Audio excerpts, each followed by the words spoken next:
across the ocean to the land beyond the mountains. Through the Sahara, we bring all sport news, live analysis, expert discussions on trending stories in politics, business, socio-economy, sports, and documentaries. So catch all the updates on the happenings around the globe. Stay focused on the fact today, only on ATN.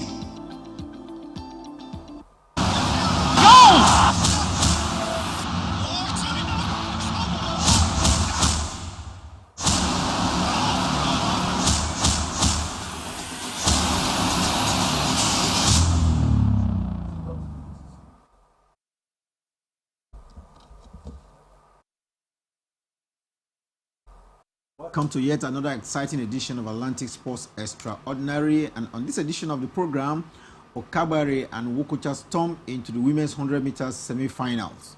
South African swimmer breaks world record at the Olympic Games, and of course we'll bring you special Tokyo Olympic tidbits as 3 Nigerians are selected in the 2021 NBA draft.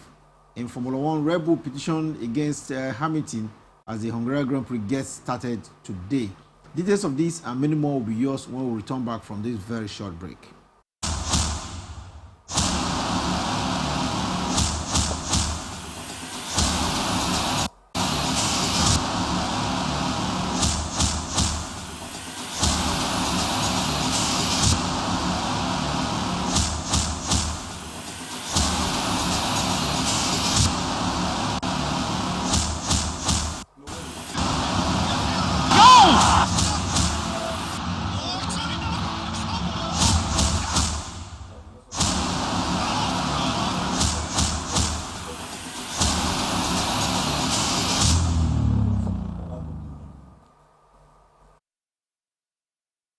Welcome back. It's Atlantic Sports Extraordinary, and on today's edition of the program, we'll have quite a lot. As usual, we'll bring you tidbits from the Team Nigerian camp, and of course, Team Africa before we veer to across the Atlantic to bring you some other developments at the Olympic Games.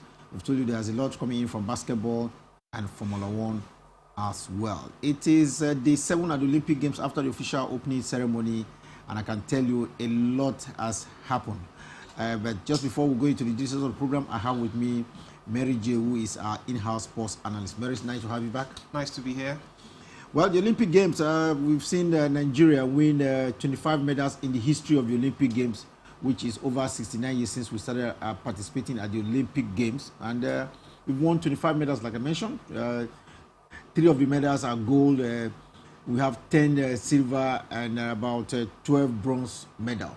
And we've garnered these medals mostly from boxing and athletics. And Nigerians were at the athletics event at the Olympic Games for the first time. This Olympic Games only yesterday, and for the first time, I can tell you, since 2012 as well, 2 Nigerian athletes will be running in the semi-finals of the women's 100 meters.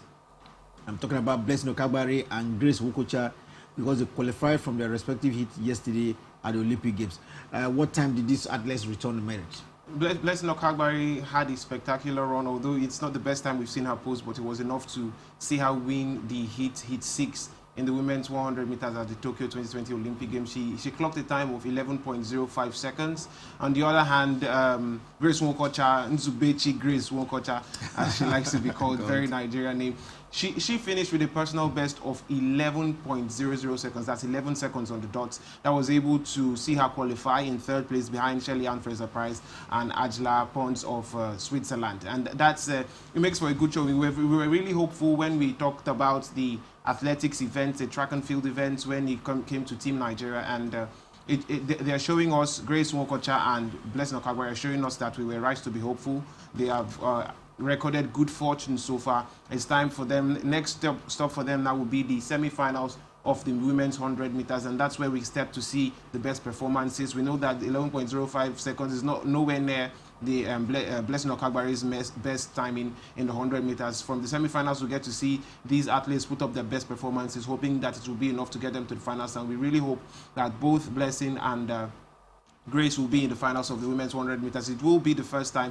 If it happens, it will be the first time we'll be having 2 athletes in the finals of the women's 100 meter event, and it will be delightful for us as Nigerian supporters to see that happen. Very delightful for Nigerians because, like I mentioned, it took us 32 years for us to win our first medal in athletics, and now we are beginning to catch up, and let's hope whether we can catch up with the rest. And we really need medals. We've had hopes in the Olympics is actually from the sprints, and let's see. But Wokocha has qualified for our first semi-final I mentioned there, and Okagbare will be running in her third since she made her debut at the event at the 2012 Olympic Games in London. 32-year-old ran 11.50 seconds, and from the heat there, it is not our best time, but we'll keep our fingers crossed and keep an eye looking at the tracks at the Olympic Games in Tokyo, because Nigerians do have hope. We have Wokocha and Okagbare that can run some of the best time. We told you, preparing for this race, Blessing Okagbare had come over to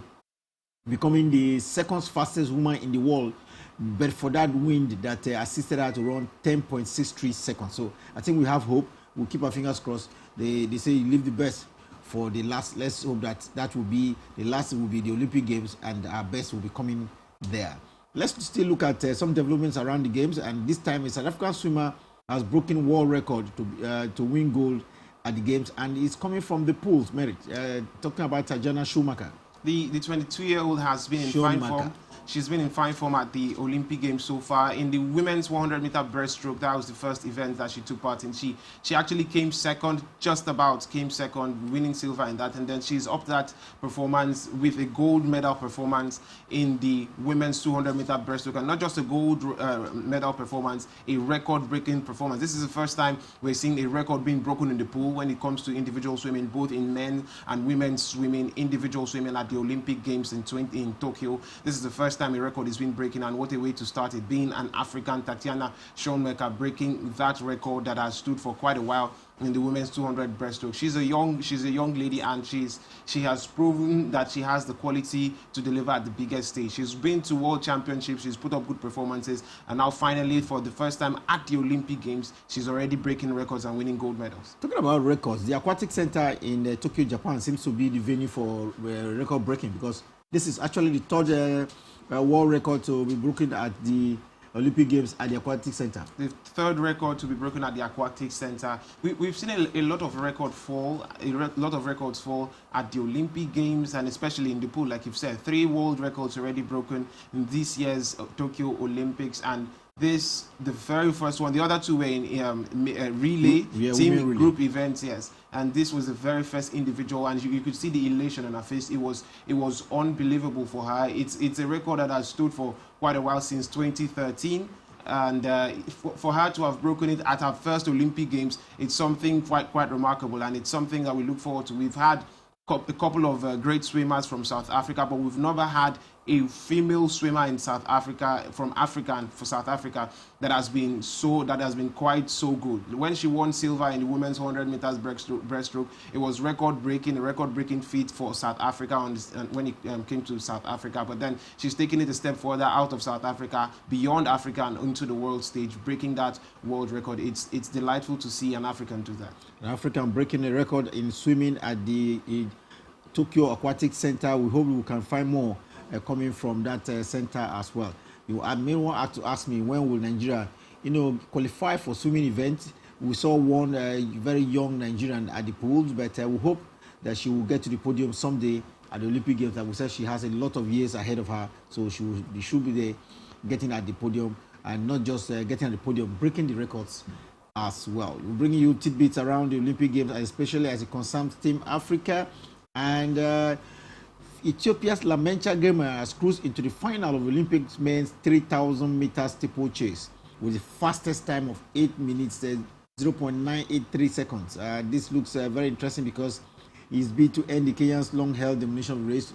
You ordinarily would think that if it is steeplechase at 3,000 meters, it must be the Kenyans, because in the last, they've had 9 consecutive wins at the Olympic Games.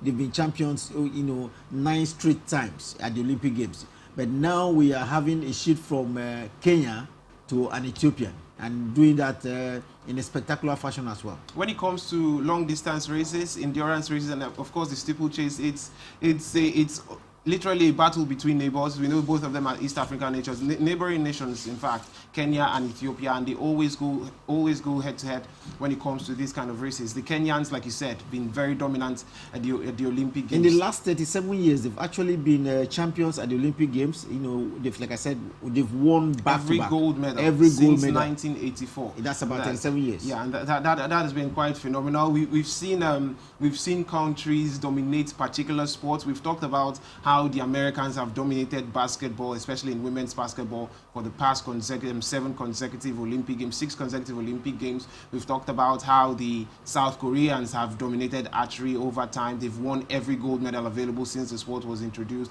We also talked about how the Chinese, especially in the women's table tennis event, have won all the gold medals since the sport entered into Olympic Games. Now we're also talking about an African team exerting dominance in steeplechase at the Olympic Games. Since 1984, the Kenyans have never won silver, they've never won bronze, they've won every gold medal available, and it's always a tussle between Kenya and Ethiopia. They want to see who's the best sporting nation in East Africa. And good thing for Ethiopia, Lamecha has gotten into the finals, and not just getting to the finals, with an impressive time as well. Now, we know that the defending champion is not there. The Kenyan defending champion is not here because he failed to qualify in what was a surprising turnout of events for him during qualifying for the Olympic Games.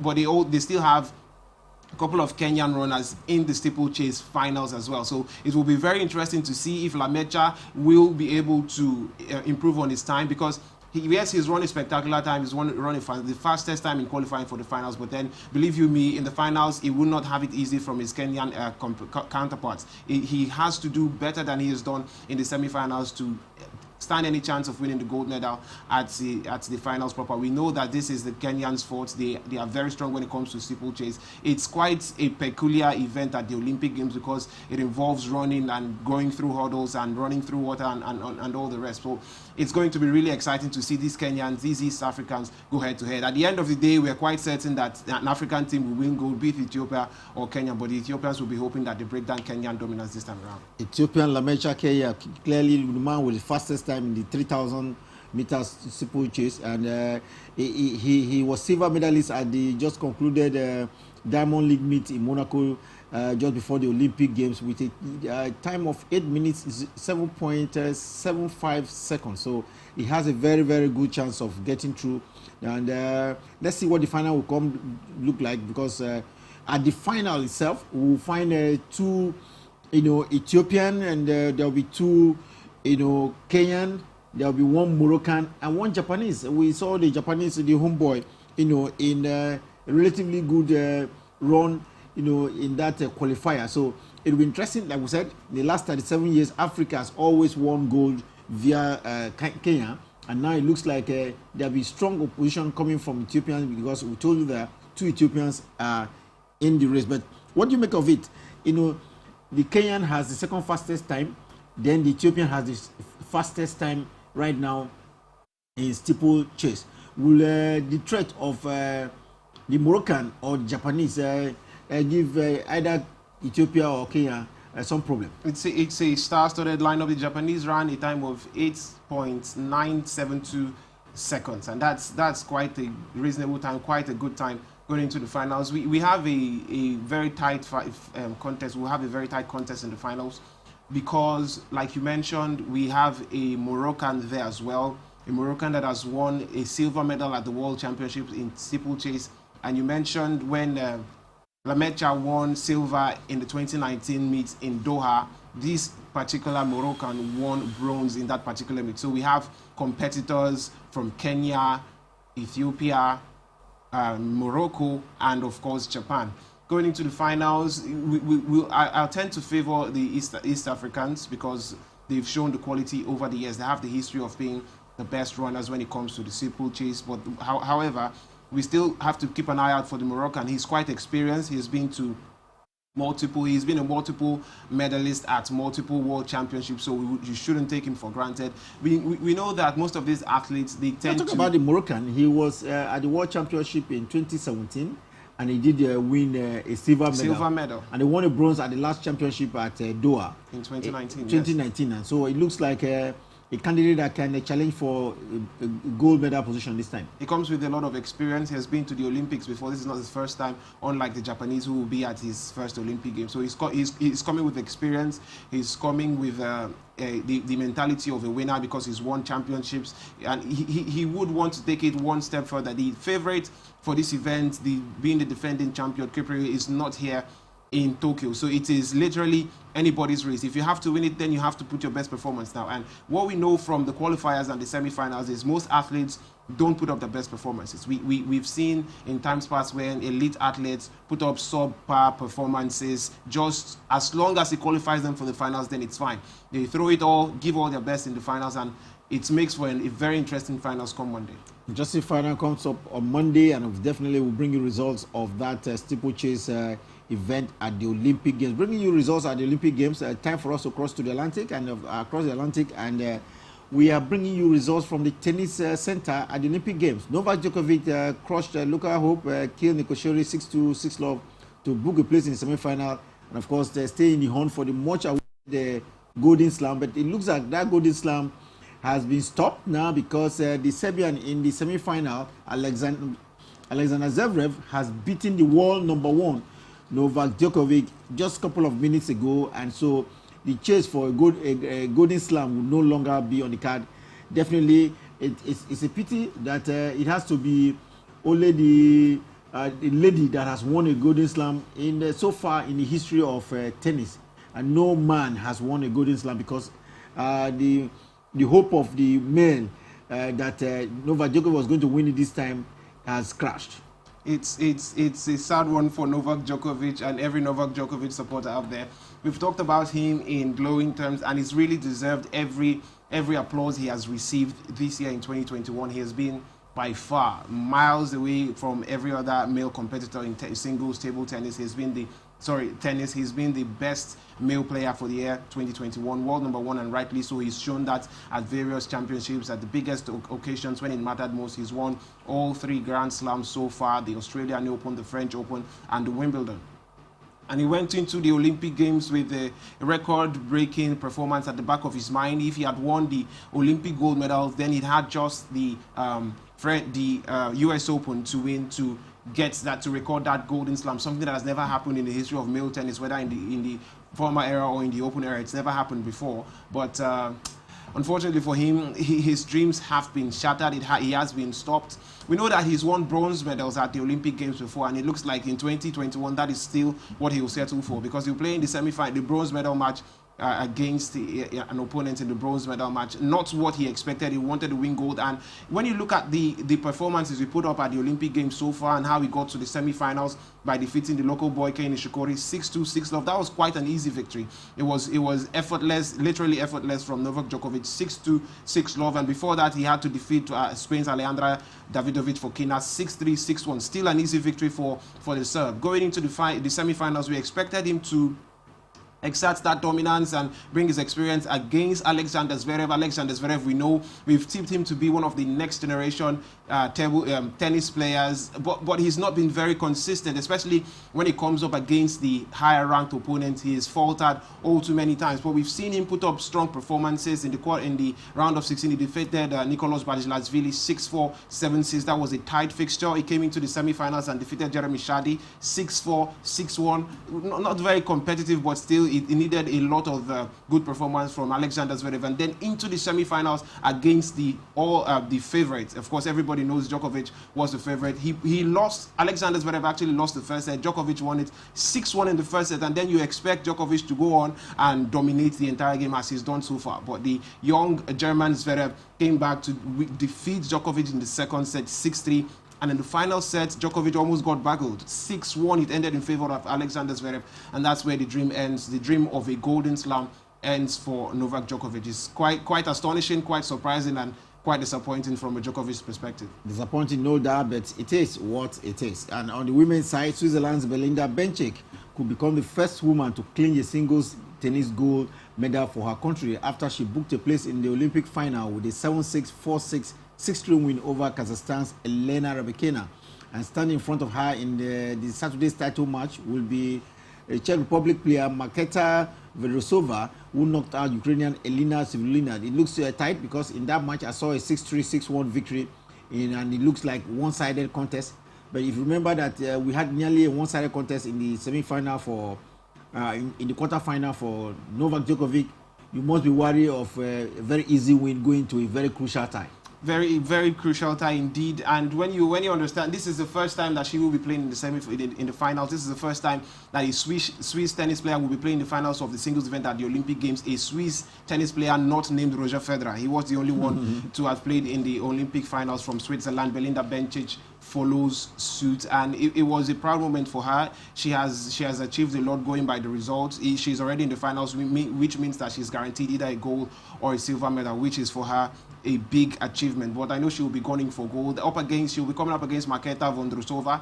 You remember that name because she is the one that defeated the favorites for the women's singles. Talking about Naomi Osaka, she sent Naomi Osaka packing before playing against Paula Badoza, where Paula Badoza actually retired from that game, and then she went on in the semi-finals to defeat her opponent, begging her opponent 6-love in the first game. It is an interesting contest. It is always an interesting contest when you see, should I say, two unknown names. They're not the biggest stars when it comes to women's tennis, so you know it could go either way. There is not going to be any upset in this one. The best player on the day will win. Marketa Vondrousova, she has had her name come up in some big discussions in 2021. We know that she reached the semi-finals of the Grand Slam in 2021. She upset Naomi Osaka, who was the favorite at the Olympics in Tokyo. But we also have to pay attention to Belinda Bencic because the way she's coming to the final, she has shown a lot of good performances. She's good on serve, and she's good when it comes to playing those cheeky shots, those underarm shots. It could be a tricky encounter, but then, like I've said, it's not one where we're looking forward to an upset. Whoever gets the gold on the day, I'm sure will be a deserving winner. This is a medals match because if you win, you get the gold. If you lose, you get the silver. So it is better luck to these girls, especially they will be on the podium like we mentioned to you, but who gets the gold, I think that's what is at stake. Still bringing you tidbits around the Olympic Games in Tokyo, Japan. Sonisa Lee, the USA's Sonisa Lee has won gold in the Makui individual competition of women's gymnastics after their star favorite Simone Biles pulled out to take care of her health. The United States of America not short of star gymnasts. We've been talking about dominance in particular events. This is the individual gymnastics, the individual all-round gymnastic event at the Olympic Games is one that the Americans have slowly but surely made their own. For the past 5 Olympics, they've won the gold medal event when it comes to individual all-round gymnastics in women's sports at the Olympic Games. And the last winner, of course, was Simone Biles. She will not be taking part due to mental health concerns, and it was a scare for the United States of America because after she missed out after she opted out in the semi-finals, they went on to win silver in the team event. They expected to win gold, but the Russians usurped them to condemn them to just a silver medal. And then going forward into the finals of the individual events, they were skeptical because the favorite Simone Biles will not be there. And it took an 18-year-old appearing at the Olympic Games for the very first time to win gold for the United States of America in the artistic gymnastics all-round event. She has done what even Simone Biles didn't do when she was 18-year-old. So we've talked about having natural successors. Sonisa Lee looks like a natural successor to Simone Biles. We know that Simone Biles will not be retiring anytime, so we expect her to be back from her challenges. When she's well and fine, she will be back competing for medals at the Olympic Games. But we're seeing it's something cheering for the United States of America, knowing that they could rely on the 18-year-old Sonisa Lee. Well, Lee doing so well at just 18 and becoming the best all-round gymnast. I think she has a lot of future ahead of her. 18 years, she can still do at least 8 more Olympic Games. Let's stay away from what's happening to the United States of America and see what's happening to Russia. And this time around, we've told you that the Russian Olympic Committee is the only one presenting Russian athletes and not the country itself. But they seem to be very strong because the Russian Olympic Committee swimmer Evgeny Ryglov has completed a backstroke double, and this is ending the dominance of the United States of America in backstroke swimming. The United States of America, they've been dominant in the pool, We've talked about Michael Phelps and the likes of them when it comes to swimming at the Olympic Games. But the Russians, they've not been very far behind the United States of America. The Russians always compete when it comes to the Olympic Games, in the pool, outside of the pool. And when it comes to swimming, you always have the Russians in the mix, slightly behind the United States of America, Great Britain and Australia. But this time they've taken it a step further. This young man Rylov has won gold in 200-meter backstroke, following from a gold medal performance as well in 100-meter backstroke. So this is a time we've talked about the Olympic Games where records are being broken. Yeah, I was going to get to the records because this is one we've seen just a new record. But the difference between the gold medalist and the silver medal looks very, very close. 1 minute 53.29 seconds for the Russian, as compared to an American, Ryan Murphy, who ended up with silver, clocking 1 minute 54.14 seconds. So it's barely a fraction of a second. It was pretty close, and you understand why it was pretty close. Murphy was the defending champion. Murphy is the world champion, so you expected him to go all the way and win it. But Rylov, although they had issues with qualifying for the Olympics because of the scandal that disqualified Russia to compete as a nation at the Olympic Games, he still had the chance to compete, and he competed well. When you win the 100-meter backstroke and you're a gold medalist in the 100-meter backstroke, it puts a marker behind your back. Everybody wants to beat you. Everybody takes you serious in the next event. He was able to weather that pressure. He was able to take on that pressure, get his head down, put up a good performance. It really needed to be a good performance for him to stand any chance to win back-to-back gold medals. It's not something that you see in the Olympic Games, somebody winning successive gold medals against the Americans in the pool. But we've seen it in 2021 at the Tokyo Olympics. Rylov doing the Russians proud. The Russian Olympic Committee. Talking about the Russian Olympic Committee, Rylov winning in that 100 meters backstroke, and of course effectively putting an end to 12 straight men's backstroke win by the United States of America in over 6 Olympic Games. We hope they'll be back, and America never gives up like that. And we'll go to the next tidbit for you, and this time it's still around the United States of America, because U.S. cyclists have been stretched off after a cycling accident. Reigning BMX racing gold medalist Connor Fields of the United States was carried off on a stretcher and loaded into an ambulance after crashing in the third semi-final heat at the Tokyo Olympic Games.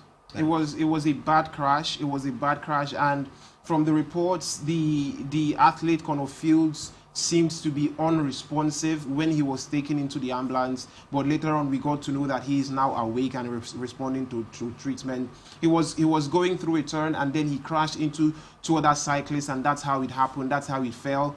He already qualified for the finals, but then now there is a lot of doubts as to whether he will take part in the finals, because he has sustained multiple injuries, a lot of bruises.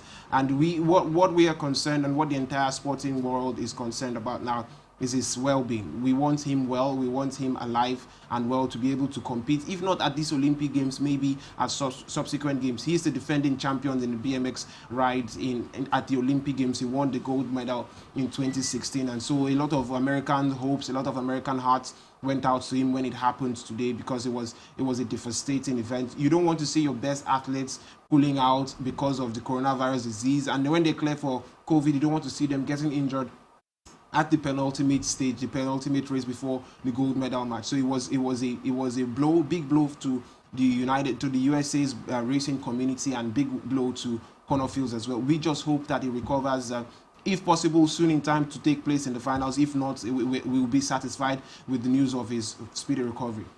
Well, it's Atlantic Sports Extraordinary, of course, bringing you tidbits around the Olympic Games from Team Nigeria to Team Africa, and of course across the Atlantic as well. We have a couple of teams, especially tidbits that concerns the Russian Olympic Committee and the United States of America principally. But we'll stay away from the Olympics now, and I'm very sure that we're not getting it very good now, because the Nigerian girls, that's the D-Tigress, are in action, and results are not very favorably. But when we return back from this short break, I'll give you the latest result in that match going on between France and Nigeria. That's in basketball event at the Olympic Games, before we delve into the other sports issues that we have for you on the program today. Stay with us.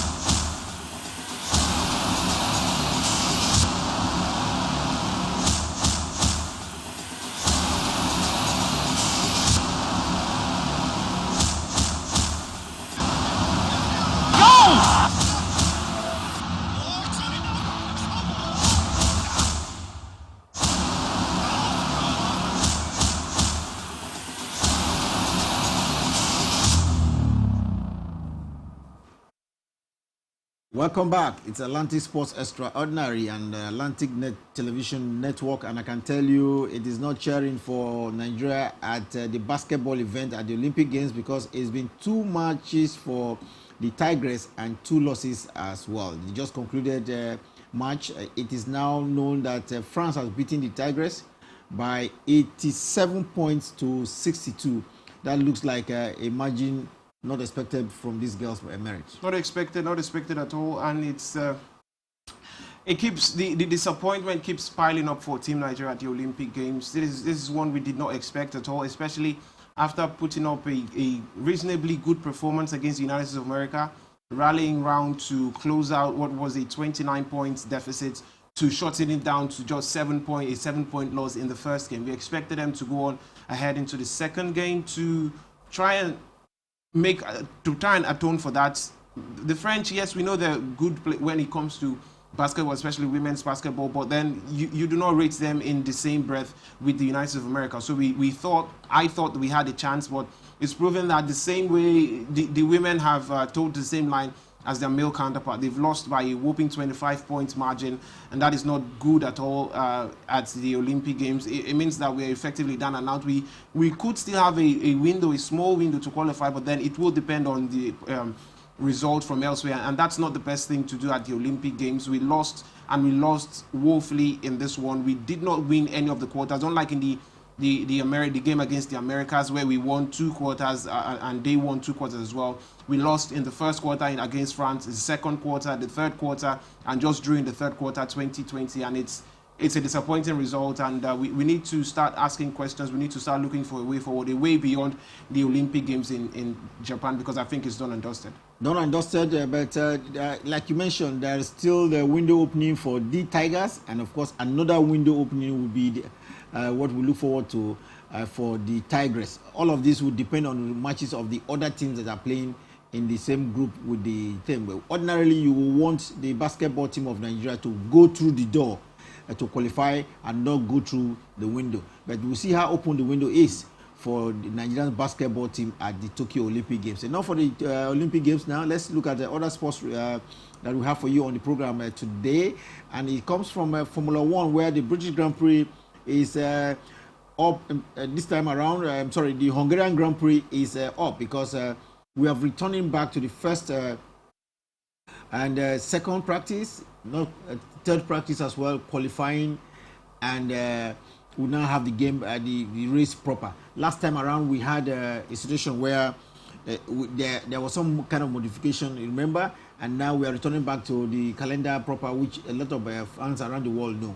Yeah, back to status quo, if I would say.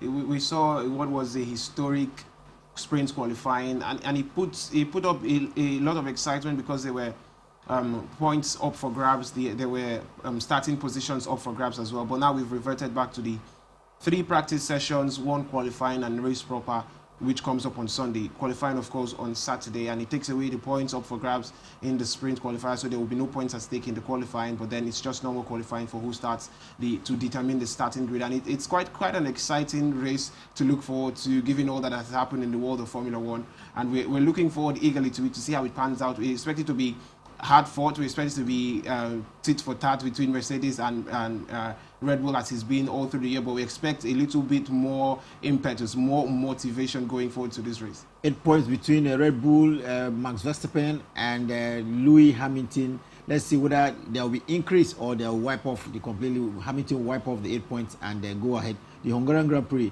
I think it's anybody for take, if you ask me. But let's look at some kind of reverberations that has come off the last British Grand Prix. We saw a situation where the British stewards have been thrown out now. Only a couple of hours ago, they have thrown out the appeal by Red Bull, to try to reopen what happened.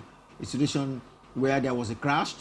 They now accuse Lewis Hamilton of causing that crash, and even he was fined a 10-second penalty. Yet he won the British Grand Prix. But Max Verstappen and Red Bull doesn't seem to back off. They appealed, and that appeal now has been thrown out because the stewards have come out to say they were right. The stewards were right, and they did what they had to do, and so that appeal did not see the light of the day. I think it's a good thing for Mercedes, and I also think it's a good thing for for Red Bull, because now they can finally focus on competing on the tracks and let bygones be bygones. It already happened. The British racer Lewis Hamilton was penalized a whopping 10-second penalty. It's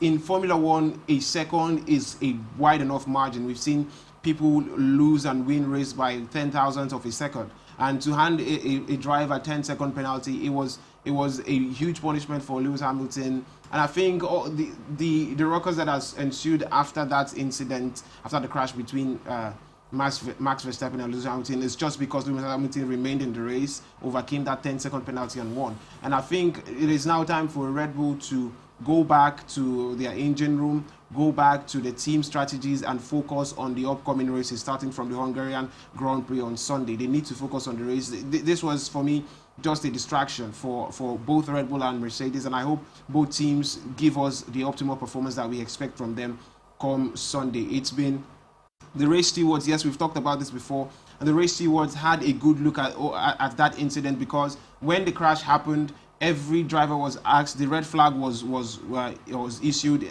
during the race. Every driver was asked to pit, and they had time to review the incident before handing that 10-second penalty to Lewis Hamilton. And they were right in their own words. After the appeal, they had a look at what Red Bull presented as more evidence, and then it was struck out that they actually saw that before giving that 10-second penalty, and the 10-second penalty was worth its weight. That's all they could give to Lewis Hamilton. No retrospective action. The Red Bull team were hoping that there would be a retrospective action that could see points deducted from Lewis Hamilton, probably the British Grand Prix title taken away from him, but that will not happen. The FIA have ruled that they had the correct decision, the race stewards, and we need to carry on now with the racing for the rest of the calendar in 2021. Well, if you're a Formula One fan, I can give you the result of the first practice now, because it's just been concluded, and the fastest time at practice 1 has gone to Max Verstappen of Red Bull. We have Valtteri Bottas of Mercedes as the second fastest at the first practice, and if you're asking for Lewis Hamilton, he's got the third fastest time at the first practice session that is just been concluded in Hungary. And we would like to see that this competition between these two will continue, because the second practice will be for today. Then, of course, like we mentioned earlier on, the third practice will be coming up tomorrow, and of course the qualifying. Then the race proper will be on Sunday. So the rivalry between Max Verstappen and Lewis Hamilton continues with the Hungarian Grand Prix in side. Let's stay away from Formula One now and bring you some interesting development from basketball, because 3 Nigerians, Usman Garuba, Ayo Dosumu, and Charles Bassey, now been selected to join the NBA for the 2021 NBA draft. Should I say they have been selected to join the season because 19-year-old Usman Garuba, who is currently representing Spain at the ongoing Tokyo Olympic Games, was the very first round pick by Houston Rockets. Picked by Houston Rockets, and if you know the NBA, Houston Rockets are one of the biggest teams in the Western Conference, and for him to be picked by Houston Rockets, I think it's a massive boost to his career. He was their second pick in the draft overall, but it was the first round draft pick. And when you're picked in the first round, it means that a lot of teams look forward to having your services for the team. The Houston Rockets, they've lost quite a lot of players. We remember they lost James Harden last year to the Brooklyn Nets, and they need a lot of players, lead quality in their team now to get them back to contention. They were about the second best team in the Western Conference between 2016 and 2018, but after losing consecutive finals to the Golden State Warriors, they have gone down a little bit. They're trying to revamp their squad, and Usman Garuba looks like still a good signing for them, quality signing. If you understand that he's been playing for Real Madrid. Real Madrid are one of the biggest basketball teams in Spain, the biggest in Spain, as a matter of fact, and one of the biggest in EuroLeague basketball. And he's been playing for that team since the tender age of 17, which was the record for the Real Madrid setup. You know, he's coming with a lot of quality. He's already at the Olympic Games at the age of 19, and we wait to see what he brings to the party in the NBA. We know that the NBA is a different ball game altogether as compared to EuroLeague, but we've seen stars that young stars that's shown in the EuroLeague shining in the NBA as well. For example, Luka Doncic that did it in the EuroLeague, doing it in the NBA as well. We hope that Usman Garuba will follow in the same step. Usman Garuba will join in the Houston Rockets for the next NBA season. And another Nigerian draft that is delighting a lot of people around the world is the 21-year-old Ayo Dosunmu. He was drafted in the second round as the 38th overall pick by Chicago Bulls. By Chicago Bulls, Ayo Dosunmu has been quite a star. He has been the best basketball player for his age category in the entire of Chicago. That's where he's based, that's where he lives, that's where he played college basketball. And for college basketball players in Chicago, he has been the best, overall best in Chicago. And you look, when you see a young player coming through the ranks with such exciting records, you look with a lot of, it brings a lot of excitement. He will be playing for the Chicago Bulls, which is his home team. They are still a Chicago team, and a lot of eyes will be on him. They will be looking for him to lead from off the bench initially, but I think with the quality that he has shown, he will be one that will be one of the regular starters out of the picks from the draft this season. 20-year-old Charles Bassey was drafted by the Philadelphia 76ers as a 53rd overall pick. Charles Bassey, born in Nigeria, raised in Nigeria in Lagos, to a father that also played basketball. His father also, Charles Bassey, played basketball here in Nigeria and then, of course, in the United States of America. We're seeing Charles Bassey coming through a sporting family, a basketball family, and into the NBA. He is coming with a lot of experience. He's about 21 years old. He's played consistently in the collegiate games. He's put up a lot of good numbers. He is touted to be one of the best defensive players in this 2021 NBA draft, and we wait to see how it's going to he's going to impact the Chicago Bulls. The Chicago Bulls, ever since it's been quite a while since we heard about the Chicago Bulls in glowing terms. We know that they were one of the best when they had the likes of Michael Jordan playing for them, but then ever since they haven't really come to the top in NBA. We hope that in 2021 it will be a different story for the Chicago Bulls, especially for Charles Bassey. We hope to see him get a lot of game time with the Bulls.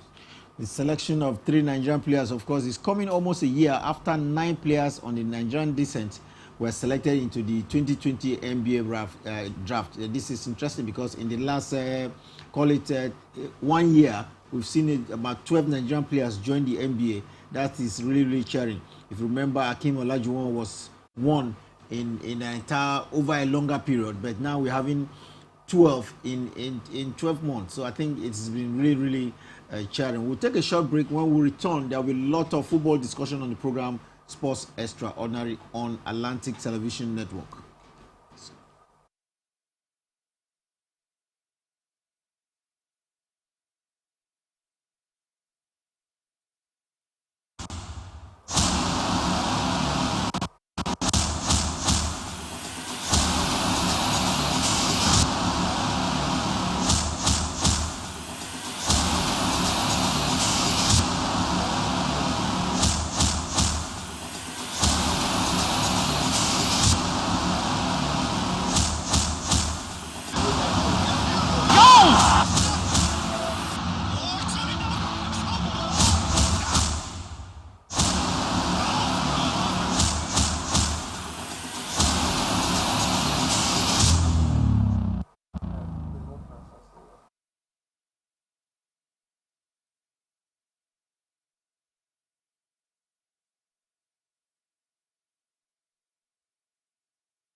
Welcome back. It's Atlantic Sports Extraordinary still for you, and we'll bring you football stories now. And the Link Management Company has set a new date for transfer window, and this date has to be 7 weeks from Monday, 2nd of August, and it closes on the 20th of September 2021.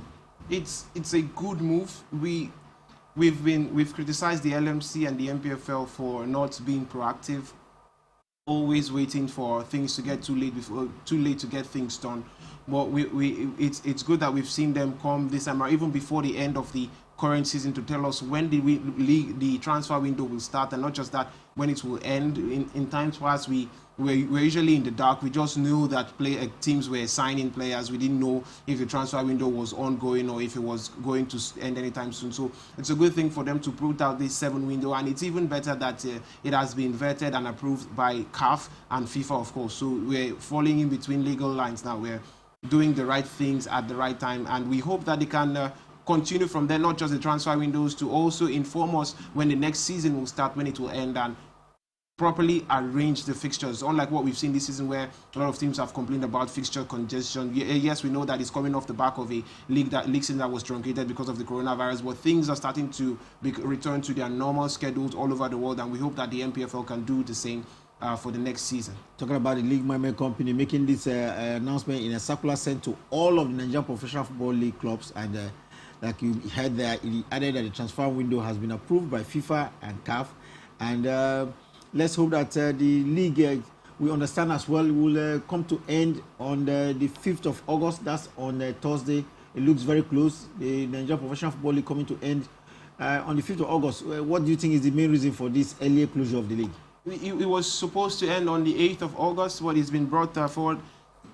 We brought further back to the 5th of August, and I think it has to do with the FA Cup final and the registration. You have to submit the names of representatives from your national league to CAF for the CAF competitions, the CAF Champions League and the CAF Confederations of Golf. So at some point in the season, we even thought that the league wasn't going to be concluded. We weren't going to see all 38 matches because there was a possibility of the league being ended abruptly, and then maybe we would have gone back to the issue of points per game and weighted points per game that created quite a lot of controversy last season. But the teams were able to reach an agreement with the LMC to play multiple fixtures within weeks, just about 78 hours or so between fixtures, and it's proved to have worked. We will see match day 37 and 38 over before the 5th of August, ending on the 5th of August, of course, on Thursday, just in time to submit our representatives to CAF for the CAF competitions. We hope that this kind of thing doesn't repeat itself for the next season. Like I said, a lot of normalcy, a lot of calendars, a lot of schedules all across the world of sports are returning back to normalcy after the COVID pandemic hit last year. And we hope that it will be a normal schedule, normal calendar for the MPFL for the 2021-2022 season. We don't want to see teams complaining about fixtures congestion. They should start it early, and every team should be in the know. And we are looking forward to a better handling of the season next term. FA Cup matches? FA Cup matches, we have the FA Cup semi-final today. Rivers United will be taking on Bayelsa United in Lagos, and in the other one we'll see Nasarawa United take on Sunshine Stars. The FA Cup matches the semi-final will be played today. The final, of course, will take place on Sunday. And when we have that, we will know one of the representatives, one of the teams, because we know that the winner of the FA Cup automatically qualifies for the CAF Confederations Cup. So we'll have our first. Should I say first? Because Aqua United already running away with the league, so that should be our first representative in the continent, and then we'll also know who will represent us in the CAF Confederations Cup. A lot of hopes for Rivers United. We know that they squandered a 2-goal lead against MFMFC on Wednesday, and we just hope that they can defeat Bayelsa United, go to the finals, win it, so that they don't have to come back crying and regretting that 2-point lead debut against MFMFC. Well, talking about football, the Rivers Angels are in action as well. The Rivers Angels are in action, and they will be playing in the semi-finals of the qualifying series for the first ever CAF Women's Champions League. We've been excited by the prospect of them playing in the qualifiers, first of all, and they've not disappointed. They went to the qualifiers, they won the first game by 2-0, followed up that performance with an even better performance in the second game, 5-0, and now they're in the semi-finals. If they win the semi-finals, they go to the finals, and if they win the qualifying, they go straight to the CAF, what is the first ever CAF Women's Champions League. And who says they can't do that? They have a lot of support coming from first of all, yes, the sponsors in Rivers State government. Before they left, they had some sort of support, a lot of promises given to them after their good performances in Abidjan, Cote d'Ivoire, they've received more support even from the state governor, and that should be a lot of boost. It's already a lot of boost emotionally, psychologically, and of course financial incentives at stake as well. So we expect them to compete favorably against their counterparts in the semi-finals, go all the way, win the qualifiers, the WAFU B zonal qualifiers, and then it will be nice, it will be an honor, it will be a record-breaking stuff to see a Nigerian team represent Nigeria at the first ever CAF Women's Champions League. Talking about women football at the Olympic Games at Tokyo, Japan, we've had one match concluded because Brazil has been defeated on penalties. It ended goalless, between Brazil and Canada, and they went into, extra time. After extra time, ended goalless, and penalties. It was 4-3 in favor of the Canadian ladies and not the Brazilians. Not what we would have expected coming. Whenever it's a football tournament, men, women, age grade, or senior team, and you hear a fixture between Brazil and Canada, of course you'd like to give it to Brazil, but the Canadians have come into these Olympic Games. They've come in with purpose. They've played with a lot of character. We've seen them play better than their American neighbors, the United States of America, at the ongoing Olympic Games. And when you come up against a team with veterans such as the Brazilian Marta, who has records upon records in women's football, and you hold your own, you play out the goalless draw against a free-scoring Brazil side, that shows a lot of character in the Canadian team. They held their nerves, went to penalty shootouts, and they versed Brazil in the penalty shootouts. We have seen quite a lot of upsets at the Olympics so far, and this is, for me, one of the biggest ones so far. I'm still looking at female football at the Tokyo Olympic Games. One match that is ongoing right now, and is into halftime, is the match between Sweden and Japan. We hope that there has been no upset in that one as well. But one has gone into added time and extra time as well, which is the game between Team Great Britain and Australia. 2-2 at the end of extra time. And even in boys fixture, in women's football, Great Britain and Australia, they're quite good. But then you think the Britons have more individually gifted, individually talented players. They have a lot of stars in their team, and we saw them play very well at the FIFA World Cup in 2019.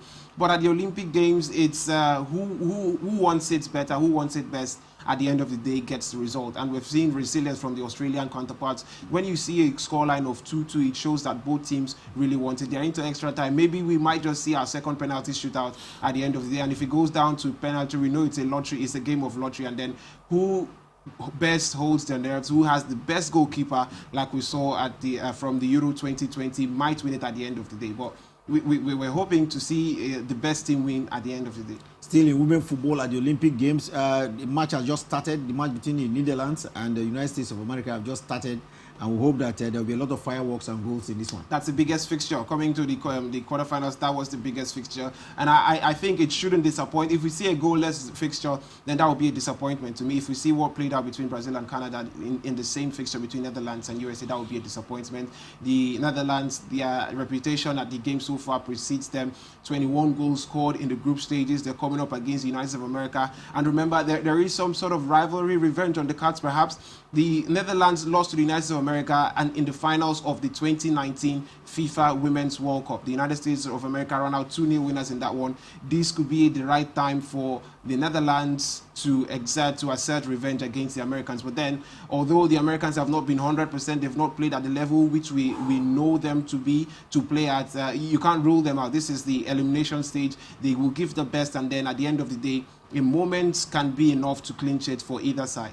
Don't forget, it's halftime between Sweden and Japan. 1-1 is the scoreline. And in the match between Team Great Britain and Australia, it is 2-2, and they are into the extra time. In fact, it is to the 95th minute now. Results will trickle in. Hopefully, if we have them before we run out of the set, we'll give them to you as well. Let's bring you football transfer stories now. And West Ham have signed French goalkeeper Alphonse Areola on a season-long loan from Paris Saint-Germain with a view to making it a permanent deal.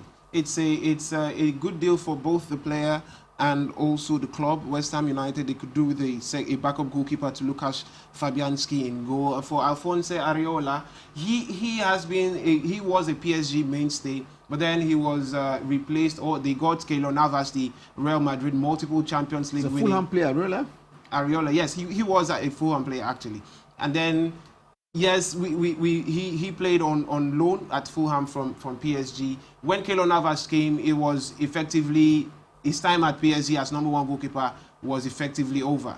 And then PSG has already added to that with Gianluigi Donnarumma, further dampening his chance of ever representing PSG as their first choice goalkeeper. I think he stands no chance, so it's a smart move for him to move on a permanent deal to West Ham. West Ham is in the Premier League, so if you get good performances for West Ham, you have a chance of representing your country. We know he's French. You have a chance of playing for the French national team, and it will make better meaning for his career. More competitions the English teams are involved in more competitions, so more games to split even between Lucas Fabianski and Alphonso Areola, and you can take your chances against Lucas Fabianski. You can take your chances, no doubt about it, against Lucas Fabianski. And a whole lot is happening in the world of football. A couple of players are returning. You know that there are a lot of preseason games right now. And I think if you're a Liverpool fan, then there's a lot to cheer about because some of your top players are beginning to return back to action. Van Dijk, remember him, was out of action for a lot of most part of last season. He's back to the training match, and of course we have Gomez as well returning. Liverpool having their top defenders return back to action.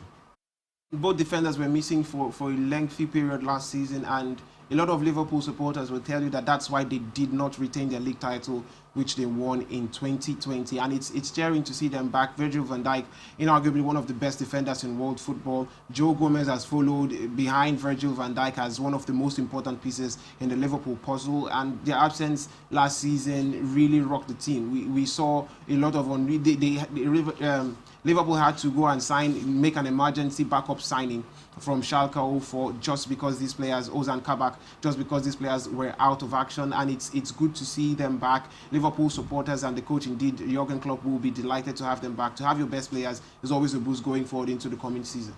Well, that's it. Let's wrap it up, and next time around we'll have to bring you our sports extraordinaire for today. It couldn't have been any other person than Tatjana Schoenmaker, the South African swimmer that won Olympic gold in the pool, and of course with an Olympic record as well. Tatjana Schoenmaker, she is one young athlete, just 22 years of age, and she's already doing big things. She already has a world record. Before now, when she won silver in the 100-meter breaststroke at the Tokyo Olympic Games, she was the first South African female to win a medal in swimming. And now she has followed that up with a gold medal performance in the 200-meter breaststroke, breaking a world record.